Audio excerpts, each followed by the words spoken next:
babalik po si Papansin TV.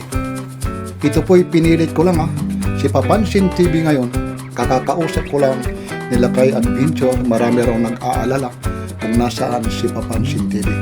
Mga ilang araw po, maraming araw na mga laboratory ang ginawa sa akin. Nasa isang hospital po ako. Ngayong araw na to, Friday po, uoperahan ako. 12:23 ngayon ang oras, alas 2 po, uoperahan si Papansin TV. Maraming salamat sa Team Solid Burautan. Hindi ko na kayo babanggitin lahat. Si Papansin TV babalik po. Sana po manalangin kayo. Maging successful po ang operasyon ko. Inuulit ko po, babalik at babalik. Maraming salamat po, Papansin